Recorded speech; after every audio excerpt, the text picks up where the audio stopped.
بسم اللہ الرحمن الرحیم. السلام علیکم. د سینٹر پوائنٹ خصوصی پروگرام سره زه محمد فهیم او نن آغا فیصله مخې ته راغله چې یو میاش اول آغا فیصله الیکشن کمیشن محفوظه کړې وه او هغوی دغه فیصله کې عمران خان مطلب پاکستان تحریک انصاف چیئرمین پخوانی وزیر اعظم هغوی نااهله وګرځېدل او د هغوی پارټي د هغوی قومي اسمبلی ممبرشپ کم چې د هغوی میاوالی نه دی هغه ختم که هغوی به نور د قومي اسمبلی ممبر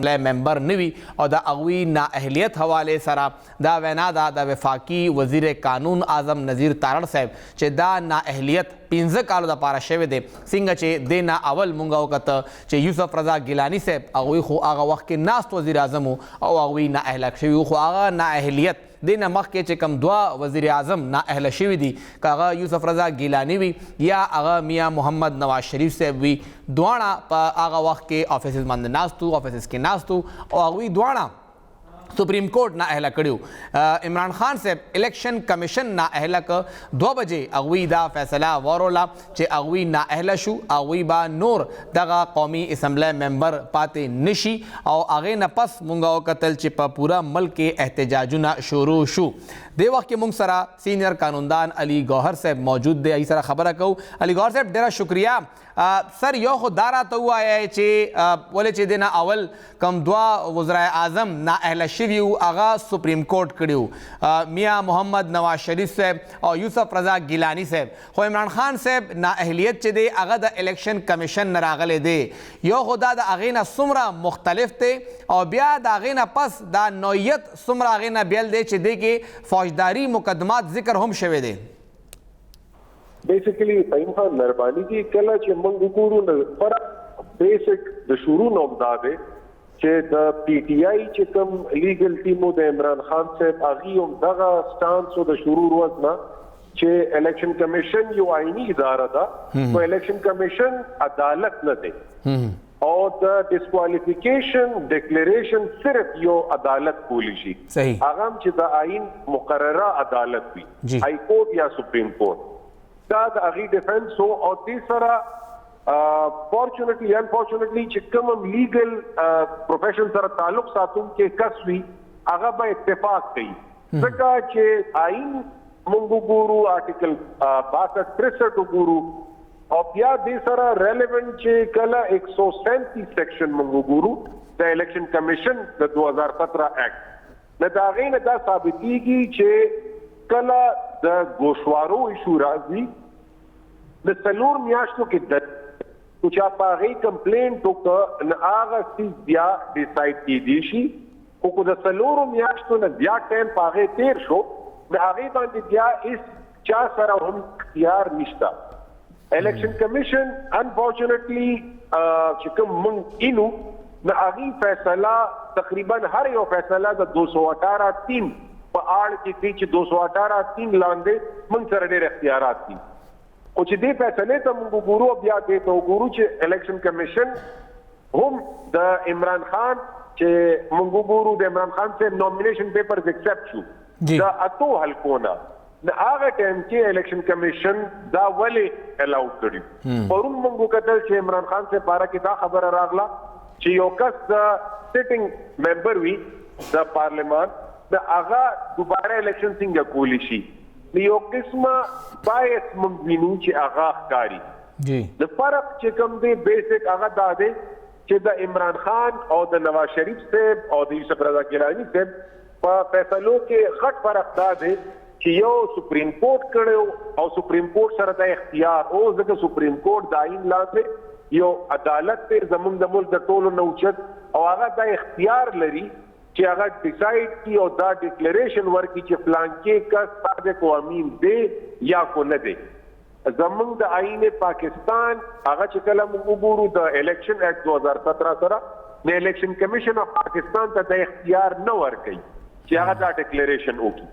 سر دا راتو د ځکه چې د الیکشن کمیشن ته اختیار نشته دی نو دا د پوره د پی ټی آی لیګل ټیم څه کول هغه وخت کې هغوی بار بار هلته پیش کېدل جواز یې ورکو نو لکه یو ځای کې پیش کېدل هلته هیرنګ کېږي تاسو مطلب هغه باډي منی چې دا کار ټیک کوي لګیا دی نه چې د هغې خلاف هغوی لاړ شي سپریم کورټ ته یا های کورټ ته نو هلته پیشي ورکول او هلته بیا جرا کول د دې حوالې سره آیا د پی ټی آی د لیګل ټیم خبر نه یا هغوی خبر و خو بس ټرای یې کوله چې کیدای شي زموږ کې فیصله راشي بیسیکلی چې موږ چې څومره پورې ما ډیفنس سټریټجي چې کومه کتلې ده د نیوز ریپورټس نه یا په الیکشن کمیشن کې هم موږ ته مکمل او شوه زموږ کیسزونه په هغې دوران کې موږ وکتل د هیرنګ کې د پی ټی آی ټیم هم د روز اول نه عمده سټریټجي وه عمده بیانیه وه د الیکشن کمیشن وړاندې چې الیکشن کمیشن سره یا شته دی نه چې دا فیصله وکړي چې آیا د 62-63 لاندې ډسکوالیفیکیشن وکړي خو پاکستان کې خو تاسو خیال کړي نه هر یو اداره بیسیکلی غواړي دا چې هغه زیات نه زیات اکوپاید فیلډ کو نه هغه اکوپای کړي د الیکشن کمیشن هم دغسې یو فیصله کړې ده خو دې کې مسله دا ده چې هر یو اداره کو په خپل د آئین د لاندې د دستور د لاندې کوم متعین شده دغه کې کار کوي د مسلې به نه جوړېږي اوس سبا بل سبا دا فیصله چیلنج شي د اعلی عدلیه باندې نه کوم چې قانوني مالی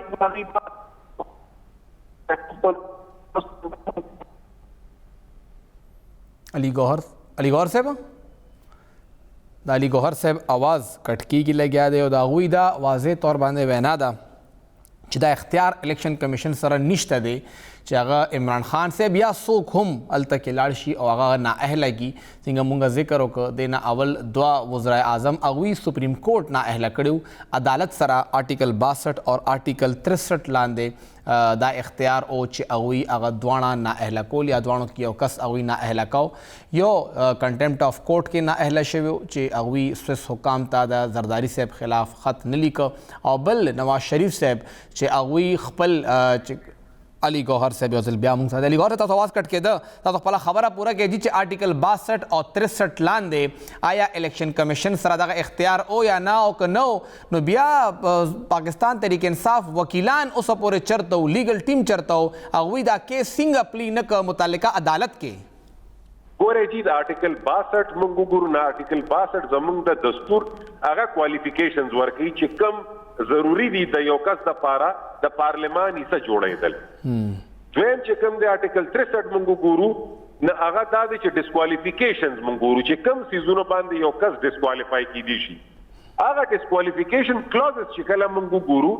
نه په هغې د لاندې هم الیکشن کمیشن ته به ریفرنس دي د سپیکر نه صحیح خو بدقسمتۍ نه مسله دا ده چې کوم دا توشخانې والا ریفرنس دی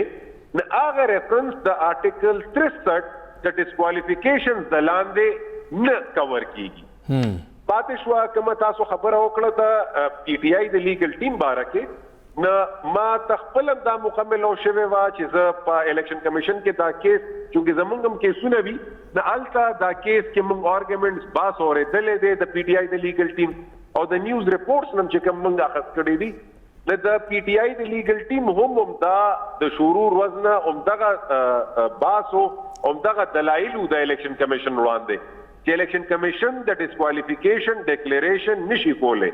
ځکه چې یو خو د څلورو میاشتو چې کومه قدغن دی د 137 دفعه 137 چې کوم د الیکشن اکټ لاندې دی د ګوشوارو متعلق د اسټس متعلق نه هغه الریډي ایکسپایر او چې ایکسپایر شي نه لیمیټیشن ډیر ضروری چیز دی په قانون کې هغې نه پس بیا آئین پاکستان هم دا وایي زموږ دا چې کوم قوانین دي د آئین لاندې چې کوم جوړ دي چې قانون کله وایي چې یو څیز په یو پرټیکولر یو طریقې کار سره کول دي د هغه به هم صرف هغې طریقې کار سره کیږي په دې باندې زموږ د سپریم کورټ ډېر زیات بېتاشه فیصلې راغلي دي صحیح او سر دا پی ټی آی لیګل ټیم دغه سوال تاسو بیا کوم تاسو ته پته را که تاسو یو ټیم کې شامل یې تاسو ته پته چې دا متعلقه دی وخت کې چې کم هیرنګ کیږي دا ټیک نه دی دا آئین مطابق درست نه دی دا غلط دی تاسو رای نه بره یو بل دی وخت کې عدالت موجود دی او هغه د اسلام آباد های کورټ یا سپریم کورټ نو آیا پی ټی آی لیګل ټیم لا الته رجوع نه پکار د کیس ایون هیرنګ خلاف چې دا هیرنګ هی غلط کیږي لګیا دی او دغه هیرنګ د ایثار کړی شي بالکل جی دې خبره باندې تاسو سره متفق یم تاسو سره اتفاق کوم زما کو زه د لیګل ټیم کوم زما به ومړمبه دغه داو چې زبا تلوم اسلام آباد های کورټ یا سپریم کورټ ته دا پروسیډینګز به ما چیلنج کړیو چې یو خدا دا پروسیډینګز د بدنیته باندې باعث دي دویمه خبره دا چې کوم ګورو نه د پی ټی آی لیګل ټیم کو ګوره د پی ټی آی پارټي او عمران خان د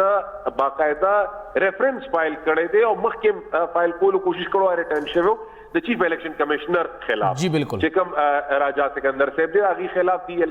فایل کړو پرون دا بل بیا فایل شو هغه سپریم کورټ رجسٹرار ریټرن کړی دی خو یو بدنیتی مونږ ویلی شو چې وا یا دا کو زه د هغې لیګل ټیم حساب نه ما به ضرور دا چیلنج کړی وه خو د پی ټی آی لیګل ټیم ته به اوس دا پته یا د عمران خان صاحب چې کوم لیګل ټیم دی بیرسټر علي ظفر چې کوم لیډ کو هغې به زیات د دې ښه جواب ورکړی شي چې ولې هغې په ټایم دا چیلنج نه کړی شو ځکه چې دا چیلنج کول پکارو په دې وجه چې یو ادارې سره اختیار نشته نه هغه ته بیا پیش کېدل هغه ته بحث کول هغه ته دلایل ورکول یو د ټایم هم زیاده د ریسورسز هم زیاده او بیسیکلی ځان سره هم زیاتې کول دي نه تاسو خبره سره به انډیر زه اتفاق کوم د پی ټی آی لیګل ټیم ته پکار دا وه چې په ټایم دا پروسیډینګز د یو حالات لیا وړاندې چیلنج کړي ډیره شکریہ علی گوهر دورانی صاحب سینئر قانوندان او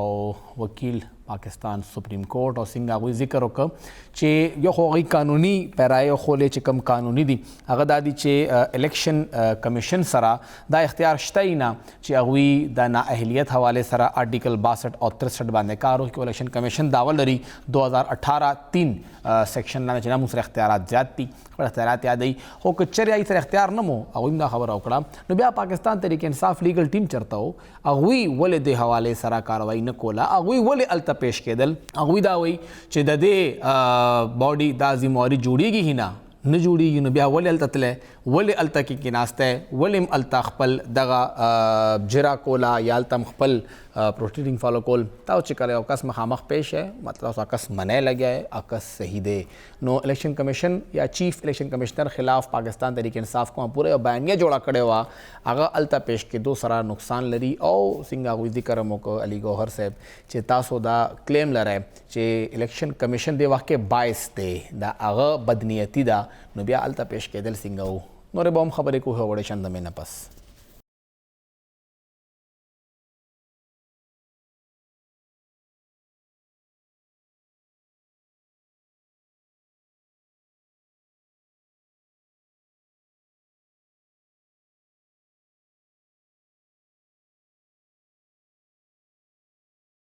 پرون ماسخوتن لیټ ټایم کې یو آډیو مخې ته راله لیک به ورته نه وایو چې پاکستان تحریک انصاف په خپل هغه جاري کړې وه په مختلف سوشل میډیا پلیټ فارمز باندې او هغې کې پرویز خټک صاحب ټولو ته وویې که چرې زمونږ خلاف الیکشن کمیشن کې فیصله راله نو ټول تیار شئ روزئ او پوره صوبه بنده کړئ فیصله د خلاف راله 2 بجې د فیصلې وخت او 6 بجو پورې پوره خیبر پختونخوا کې احتجاج ختم شو څومره دغه اعلان یا دا حکمت عملی کامیابه شوه او آیا پاکستان تحریک انصاف دینا مطمئن به ای او که نه په دې به خبره کو د وخت کې مونږ سره پېښور کې د آج نیوز بیورو چیف اور سینئر صحافی اور تجزیہ کار ڈاکٹر فرزانہ علی بھی موجود رہا میڈم بہت شکریہ فرزانہ صاحبہ ایک تو مجھے یہ بتائیے گا کہ پلاننگ تو کل رات سے چل رہی تھی سوشل میڈیا پہ اور اچھا خاصا سوشل میڈیا پہ ہمیں ٹریفک بھی نظر آیا مین روڈز پہ آپ کو لگتا ہے کہ جتنا پاکستان تحریک انصاف کو امید تھی اتنا ہی ورکر نکلا آپ نے بڑی خوبصورت بات کی کہ ٹریفک نظر آیا آپ کو سوشل میڈیا پر تو بس سوشل میڈیا پر ہی ٹریفک تھا باقی تو زمین پر تو کچھ نہیں تھا میں بہت ایکسپیکٹ کر رہی تھی کہ بڑا خطرناک ماحول بن جائے گا، کیونکہ کل جس طرح سے پرویز خٹک صاحب نے اعلان کیا تو ہم صبح سے ہی تیار تھے اس کوریج کے لیے، اور آپ یقین کریں کہ مختلف جگہوں پر ہم نے ٹیمیں بھی ڈپیوٹ کی ہوئی تھیں جہاں جہاں انہوں نے بتایا تھا، لیکن بہرحال اچھی بات ہے کہ ایسا کچھ نہیں ہوا کہ جس سے املاک کو نقصان پہنچے، جس سے لوگوں کو نقصان پہنچے۔ تھوڑا سا آپ نے دیکھا ہوگا کہ پشاور ٹول پلازا پر انہوں نے شیشے ویشے توڑے ہیں مظاہرین نے،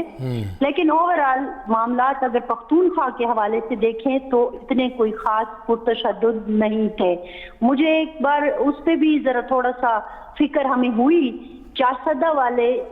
جیسے ANP کے لوگ بھی نکل آئے خوشی منانے کے لیے، اور دوسری طرف سے ظاہر ہے خان صاحب کے مظاہرین بھی تھے، تو وہ بھی ذرا ایک تکلیف دہ عمل تھا کہ کہیں آپس میں ہاتھا پائی نہ ہو جائے یا فائرنگ کا تبادلہ نہ ہو جائے، لیکن سب پرامن ہو گیا، اور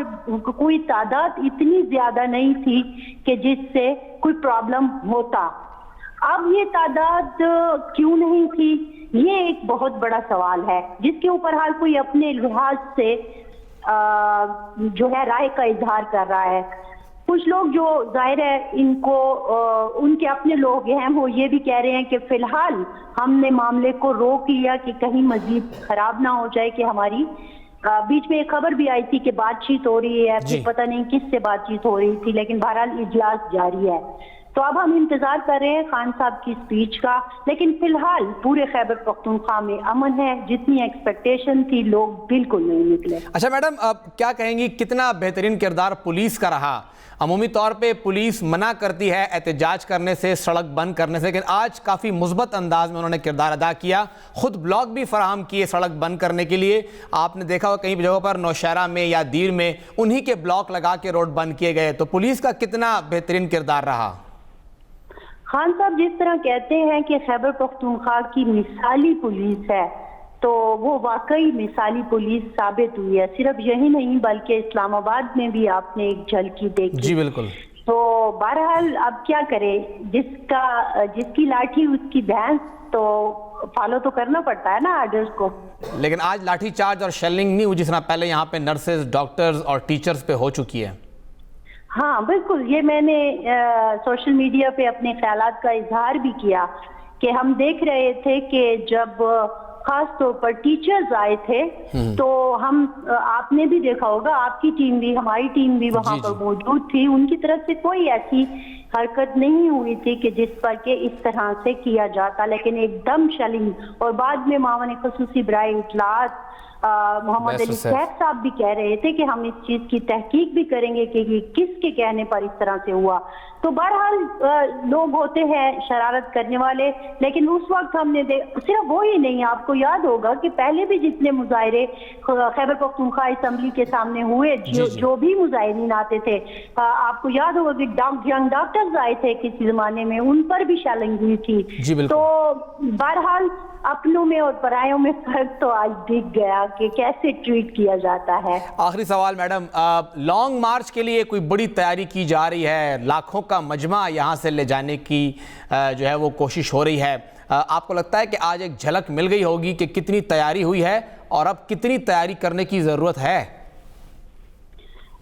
ہاں بالکل، یہ میرا خیال میں اگر آپ دیکھیں تو اس کو بہت ڈسکس کیا جا رہا ہے، اور یہ صرف خیبر پختونخوا میں نہیں، اگر آپ لاہور کی سڑکیں دیکھیں، کراچی کی سڑکیں دیکھیں تو وہاں بھی آپ کو دکھا ہوگا، بلکہ ہمارے کچھ جاننے والے اسلام آباد ٹو پشاور آ رہے تھے تو وہ بھی بتا رہے تھے کہ جس روڈ سے وہ گزر رہے تھے وہ بھی پرامن تھے۔ ایک خاص علاقہ تھا یہاں پر کہ یہ پولیس کا اور مظاہرین کا اسلام آباد میں تصادم ہوا، تو اوورآل تو اتنا کوئی خاص ریئیکشن نہیں آیا۔ اب لاکھوں لوگ کہاں سے آئیں گے؟ دیکھو آپ کو اگر یاد ہو تو جب 25 مئی کو جا رہے تھے تو اس سے بھی پہلے کہا گیا تھا کہ اتنے لاکھ لوگ لے کے جائیں گے، آپ میں سب اس میں موجود تھے، تو ہم نے دیکھا کہ کتنے لاکھ لوگ تھے۔ تو بات یہ ہے کہ ایک ہوتا ہے ووٹر، ایک ہوتا ہے کارکن، اور ایک ہوتا ہے آپ کا سپورٹر۔ تو یہ تینوں مختلف چیزیں ہیں۔ اب ضروری نہیں ہے کہ جو آپ کو سپورٹ کر رہا ہے یا آپ سے محبت کر رہا ہے یا آپ کا فین ہے وہ گلی پہ بھی آئے گا۔ بالکل، اور آپ نے دیکھا کہ اسپیس فل تھی، لیکن اور ٹویٹر پہ تو بڑا ہی گرما گرمی تھی، لیکن نعرے لگانے والے، اور اگر یہ ٹائر نہ جلتے اور آگ نہ ہوتی تو پھر وہ ماحول بھی شاید نہ بنتا. بہت پھیکا پھیکا سا تھا سب کچھ. شکر ہے پھیکا پھیکا سا تھا. ہم کہہ رہے ہیں کہ پرتشدد نہ ہوتا، لیکن بہرحال دعوے جو ہیں ضروری نہیں ہے کہ وہ پریکٹیکلی بھی سامنے آئیں، کیونکہ خان صاحب بھی ایک سمجھدار انسان ہے. ان کو پتہ ہے کہ چیز کو کس جگہ تک لے کے جانا ہے. اسی لیے تو آپ نے دیکھا کہ کال ڈیلے ہو رہی ہے کہ شاید بیچ میں مذاکرات کے ذریعے معاملات طے ہو جائیں، اور پاکستان کے لیے بھی یہی اچھا ہے کہ مذاکرات سے بات طے ہو جائیں. بہت بہت شکریہ فرزانہ علی صاحبہ او سنگا غوی ذکر وکړه چې پولیس ډنډه هم کس کس ته ګوري الته چلیږي که دغلته حکومت په حق کې سړکونه بندیږي نو خیر دی، هیڅ مسله نشته. پولیس ته بیا د عوامو مسله نشته چې عوام خفه کیږي که خوشحالیږي سړکونه بندي، خو چې حکومت سړک بندوي نو ډېره ښه خبره ده، خو چې بل څوک بندوي نو بیا پولیس دلته ولاړ یو ډنډې هم چلوي او آنسو ګیس شلونه هم چلیږي لګیا دي. او ورسره ذکر یو که چې عمران خان صاحب به اوس قوم سره خبرې کوي. 8:30 هغوی ټایم ورکړی او 8:30 بجې تقریبا 9 کېدو والا دي، 15 کم 9. ګورو چې عمران خان صاحب دغه بیان کې څه وایي. ریکارډډ بیان به وي، لایف به نه وي، خو ریکارډ به هم ریکارډډ چلیږي چې هغه وایي څه. تاسو ته به هم ښایو چې عمران خان صاحب څه وایي. خو څه پورې خبره دا ده چې عمران خان صاحب د میاوالي نشست نه نااهله شو. پروګرام وخت ته اجازت راکړئ. د الله په امان.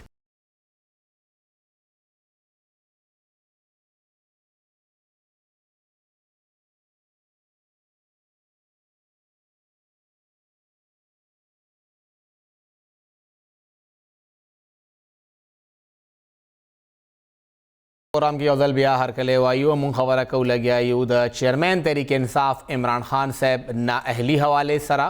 الیکشن کمیشن هغوی نااهله کړي دي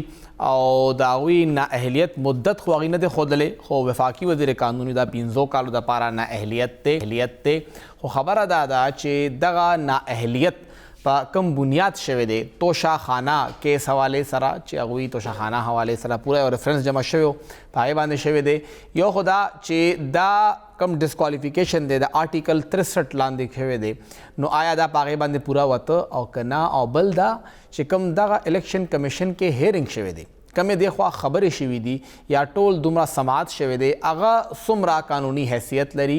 او اسلام آباد های کورټ نه دې وخت کې پاکستان تحریک انصاف څه تمه لرلی شي یا څه ممکنات دي. مونږه خبره وکړه دې نه اول چې کوم ممبرز وو هغه هم دې کې راغلي وو، او اسلام آباد های کورټ دې نه اول هم څه خلک نااهله کړي دي. څنګه چې موږ وکتل دغه د شاه محمد وزیر صاحب MP هغه هم الیکشن کمیشن نااهله کړی او بیا هغې نه پس هغوی ته ډېره په اسانۍ باندې د اسلام آباد های کورټ نه سټې میلاو شو، هغه بحال شو، دوباره هم هغه MPA پاتې شو. د هغوی زوی هم نااهله شو، هغه زوی بیا الیکشن ونه که، هغه پاتې شو د بنو نه. هغوی د تحصیل دپاره الیکشن کو بنو یو تحصیل نه. او مونږ وکتل چې دا مسله اوس عمران خان حوالې سره څنګه کیدی شي. عمران خان ظاهري خبره ده د پارټۍ چیئرمین دی، پارټۍ مشر دی، او چې کوم دی نه اول کوم مونږ قتل نواز شریف صاحب نااهله شوی و، نو هغه بیا د پارټۍ سربراهۍ نه هم نااهله ګرځولی شوی و. هغه نااهلیت حوالې سره هم دا خبره وه چې هغه نااهله نشي کېدی، نااهله شو نو هغه د پارټۍ مشر نشي کېدی. او دغه د عمران خان صاحب چې کوم دی وخت کې صورتحال دی، عمران خان صاحب چې کوم دغه کیس دی، عمران خان صاحب ویلي شوي خو دي چې هغه به لږ سات کې قوم سره خبره هم کوي، خپل پیغام به هم راوړي. خو اول به مونږ به قانون خبره کوو. د وخت کې مونږ سره د سپریم کورٹ سینئر قانوندان معظم بٹ ایڈوکیٹ صاحب موجود تھے. بٹ صاحب بہت شکریہ. بٹ صاحب تھوڑا سا ہمیں ایک تو یہ بتائیے گا کہ آرٹیکل 62 اور 63 ایک میں اہلیت اور ایک میں نااہلیت کے حوالے سے بات ہوئی ہے. ایک تو یہ توشا خانہ کیس کیا یہ ان آرٹیکل کے تحت دیکھا جا سکتا ہے یا نہیں، ایک سوال تو یہ ہے. اور پھر کیا اس کیس کو دیکھنے کے لیے الیکشن کمیشن صحیح پلیٹ فارم ہے؟ جی ہاں، الیکشن کمیشن جو ہے وہ صحیح پلیٹ فارم ہے، اور وہاں پہ سنوائی کے لیے جو ہے وہ آرٹیکل 62 63 کے پیرامیٹرز پہلے سے ہی دیے گئے ہیں، تو یقیناً انہیں دیکھنے کا مجاز یقیناً الیکشن کمیشن ہے. اور جو پاکستان تحریک انصاف کی لیگل ٹیم کہہ رہی ہے کہ ان کا تو یہ کام ہی نہیں ہے، یہ تو عدالت ہے ہی نہیں، اس کو تو کورٹ آف لا میں ڈسکس ہونا چاہیے. بالکل جو تحریک انصاف کے وکلاء کہہ رہے ہیں وہ بھی درست کہہ رہے ہیں، اس لیے کہ ایک محدود دائرہ اختیار ہے الیکشن کمیشن کا جو کہ تکنیکی نگاہوں سے کسی بھی معاملے کو دیکھ سکتی ہے جب نامینیشن پیپرز آئیں ان کے ادخال کی نسبت سے، اور اس کے بعد اگر الیکشن ٹرائیبیونل میں شکایات آئیں اس کے ضمن میں جو شکایات آئے وہ پھر دیکھنے کا حق جو ہے الیکشن ٹرائیبیونل کے پاس ہے، اور جو آپ نے الیکشن لڑنا ہو اور کوالیفیکیشنز کی بات ہو تو وہ الیکشن سے پہلے جو ہے اس کا دائرہ اختیار دائرہ کار دیا گیا ہے۔ تو یہ بالکل جو تحریک انصاف کے وکلاء کہہ رہے ہیں وہ درست کہہ رہے ہیں۔ اب یہاں پہ آپ نے فیصلے کا سنا ہوگا کہ انہوں نے کہا کہ جی مال پریکٹسز میں اللیگل مال پریکٹسز میں انوالو ہے۔ اب مال پریکٹسز کو ڈٹرمن کیا جاتا ہے الیکشن ٹرائیبیونل کے فورم پہ جب کسی الیکشن کو متنازع ٹھہرانا ہو یا اس کی جانچ کرنی ہو اس ضمن میں، تو وہ یہ الیکشن ٹرائیبیونل کا زمانہ یا اس کا دورانیہ تو ہے بھی نہیں۔ پھر آپ یہ دیکھیں کہ ایک اور چیز یہ پریمپٹ کر گئے، انہوں نے کہا کہ ان کی نشست خالی سمجھی جائے گی۔ ابھی وہ ملک بھر سے منتخب ہو کے آئے، ابھی تو انہوں نے اوتھ بھی لینا تھا، پہلے وہ سیٹیں چھوڑ چکے ہوئے ہیں۔ تو یہ اوور ڈوئنگ ہے الیکشن کمیشن آف پاکستان کی۔ تو اس نسبت سے جو رائے آپ نے سنی ہے تحریک انصاف کے دیگر وکلاء کی وہ فائق رائے ہے اور وہ درست بات ہے۔ اچھا سر، اگر ہم تو تھوڑا سا ماضی میں جائیں تو ابھی حال ہی کی بات ہے جب بلدیاتی انتخاب ہو رہے تھے اور بنو میں ایک بہت بڑا واقعہ ہوا، وہاں سے ڈی پی او کی رپورٹ آئی، الیکشن کمیشن نے اس کی بنیاد پر صوبائی وزیر ٹرانسپورٹ شاہ محمد وزیر کو نااہل قرار دے دیا تھا، اور حتیٰ کہ ان کا نوٹیفیکیشن بھی کر دیا تھا، ان کو ڈی نوٹیفائی کر دیا گیا تھا صوبائی اسمبلی کی نشست سے، اور ان کے بیٹے جو امیدوار تھے انہیں بھی نااہل کر دیا گیا تھا، لیکن وہ اگلے دن ہائی کورٹ گئے اور وہاں سے ان کو سٹے مل گیا، وہ دوبارہ بحال ہو گئے۔ تو کیا یہاں پر بھی آپ کو یہی صورتحال نظر آ رہی ہے؟ اگر جوریسڈکشن کو غلط استعمال کیا جائے گا تو فائق امید یہی رکھنی چاہیے کہ جو عدالت آئینی عدالتیں ہیں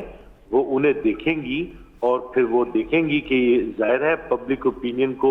انڈو کر دینا اس طریقے سے اس کی حیثیت کو تو جانچنا ہوگا نا۔ تو آپ ایک ٹرائیبیونل کو آپ سپریم کورٹ یا ہائی کورٹ کے متقابل نہیں ٹھہرا سکتے۔ ان کا فیصلہ جو ہے قابل مواخذہ ہے اور وہ ہو سکتا ہے،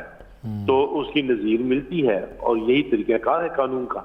صحیح۔ اور اگر سر اس کو ہم دیکھیں ایک اور پیرائے میں، جو عمران خان صاحب نے 6 نشستوں پر کامیابی حاصل کی ہے، اب اتوار کے دن وہ الیکشن ہوا ہے، عمومی طور پہ 3 سے 4 دنوں کے اندر نوٹیفیکیشن ہو جاتا ہے، لیکن آج ورکنگ ڈے ختم ہو گیا، آج پورا ہفتہ گزر گیا، پیر منگل بدھ جمعرات جمعہ 5 دن گزر گئے، ابھی تک وہ نوٹیفیکیشن بھی نہیں ہوا ہے، اور صرف ایک میاں والی کی نشست جو ہے وہ عمران خان صاحب کی خالی ہو گئی ہے۔ تو ان باقی 6 نشستوں کا سر پھر کیا ہوگا؟ آپ کی ہی بات اس بات کا جواب ہے، بدنیتی پہ مبنی جو اقدامات ہوتے ہیں نا ان میں اسی طرح کے اقدامات سامنے آتے ہیں۔ ابھی آپ دیکھیے کہ وہ جہاں نوٹیفیکیشنز ہونے تھے وہاں پہ انہیں التوا میں ڈال کے انہوں نے فیصلے کی جو ہے گھڑی جو ہے اس کا اعلان کر دیا۔ یہ ساری چیزیں جو ہے توقع کی جا رہی تھی ان سے، اسی لیے تو کہا گیا تھا کہ الیکشن کمیشن جو ہے وہ امپارشل نہیں ہے، اس سے مستعفی ہونا چاہیے۔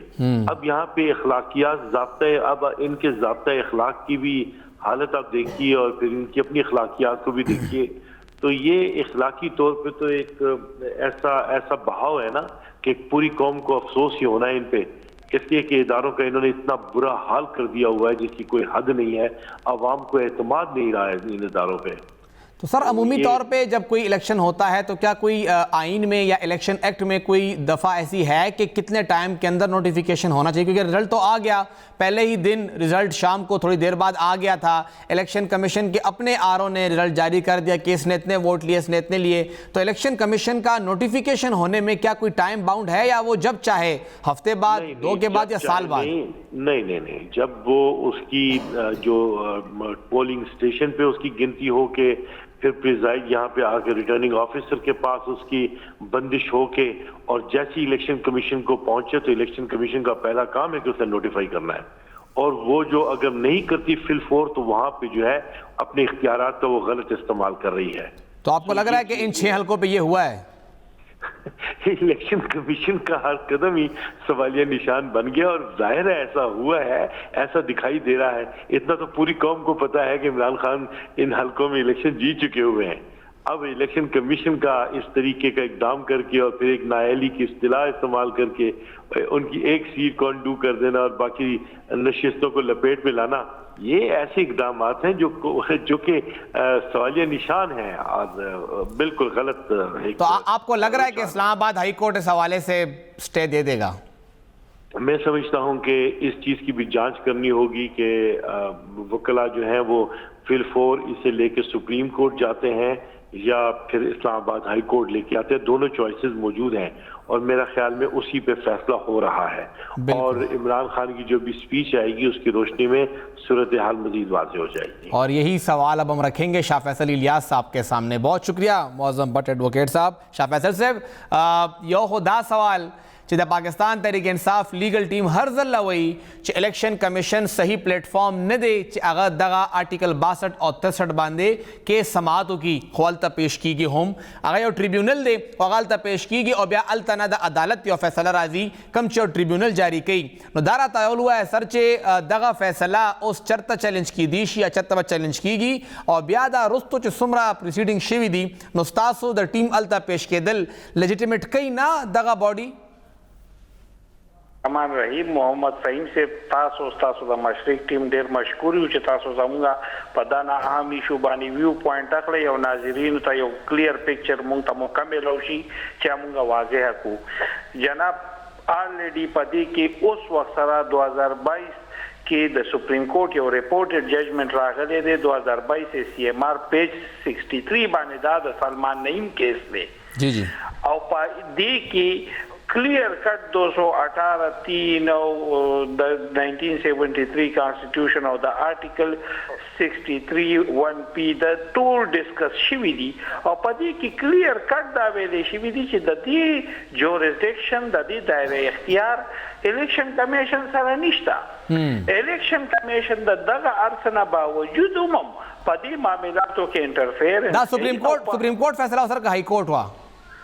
دا جی دا 2022 سی ایم آر پیج 63 دا ریپورټډ ججمنٹ د سپریم کورټ د دې سایټیشن او تاسو باقاعده کته شي. صحیح. ها بل ارز دا کومه یو کسته چاوي دا چې د پښتو متلونه دي خو خیر او ناظرین عموم ټول پښتانه دي نو پیډي وای یو تن ته چاوي چې په ډیران موز نه کیږي وای ما چې کولو نه کېدو. بالکل. نو خبره دا چې د محمد فهیم صاحب تاسو به حالاتو ته ګورئ، لا ته به ګورئ، رولز ته به ګورئ او دې کې ګورئ 63(1) سب کلاس پی لاندې دا ججمنٹ ډیلیور شو او د کم د آرټیکل 173 سیکشن 137 سیکشن 167 الیکشن ایکٹ 2017 په انټرپریټیشن کې دا ججمنٹ ډیلیور شو. نو دا چې کوم دی نو دا صرف انې 71 میاوالی انہیں 71 میاوالی سرحدہ پورے دا ججمنٹ ہے کہ کم 2018-2019 کے عمران خان سے دا دینا کامیاب شوئے ہو اور پدی باندے آلی اغی استفاع ورکڑے دا دا دی بالکل اثر نہ دا دا پا نورو الیکشنو کی گی او نہ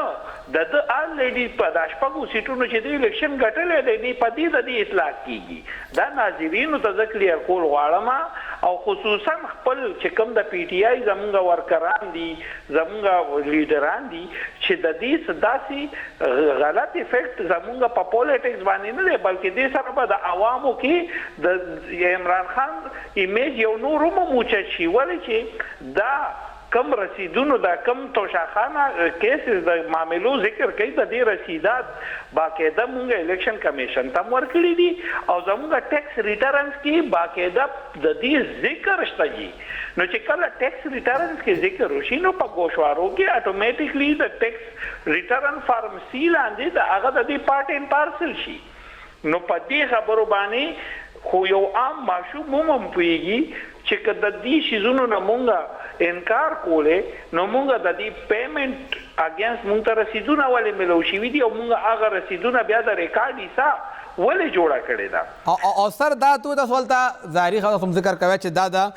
سپریم کورټ فیصله ده چې آرټیکل 62 او 63 د پارا الیکشن کمیشن صحیح باډي نه ده هغه د جوډیشن کې ناراضي نو بیا د پاکستان تحریک انصاف وکیلان ولې پیش کړي سرلتا جناب عرض داره چې بعضی نیم ټیم یو پلی تاسو خپل په مینټینبیلیټي باندې ګوره هر عدالت کې چې یو وکیل سے پیشي نو هغه په مینټینبیلیټي باندې داغي آرګومنټس کوي هغه وایي چې دا کیس دی چې مینټینبل نه دی دا د تاسو دایره اختیار نه دی او هغه آرګومنټس مونږه پریزنټ کړي دي او کسنن سره نه تاسو پریس کانفرنس هم وګورئ نو زمونږ چې کوم لیګل ټیمو نو مونږه ټول دا خبره میډیا ته اوی چې زموږ مین کنټینشن په دې باندې دغه دی خو اوس مخکې چې کوم ټریبیونل ناشته دا هغه حیثیت د ټریبیونل تر حد د الیکشن کمیشن یو دغه دی هغه د عدالت سټیټس نشي ګین کولی عدالت کې باقاعده شهادتونه ریکارډ کیږي د یو الیګیشن پرو ان کا دغه باندې ایویډنس باندې چې کوم شهادت وشي په هغه باندې جره کیږي د کراس ایگزامینیشن موقع ورکړي نو د دې هغه ایویډنشري ویلیو نشته چې کوم د وای او د کوم په بیس باندې د فیصله وکا نو دا حالاتو کې بالکل دا نه غټه خبره نه ده دا به ډیر اسانۍ سره اسلام آباد های کورټ د انډر آرټیکل 199 لاندې ججمنټ سسپینډ کی او فردر به هم د دې ججمنټ چې کوم ما د سپریم کورټ د دې ججمنټ حواله ورکا د دې پرانا کې به ونس فار آل د دې کله کماشي ډیره شکریہ شاه فیصل الیاس صاحب او څنګه غوي ذکر وکړ چې ونس فار آل لکه دا بس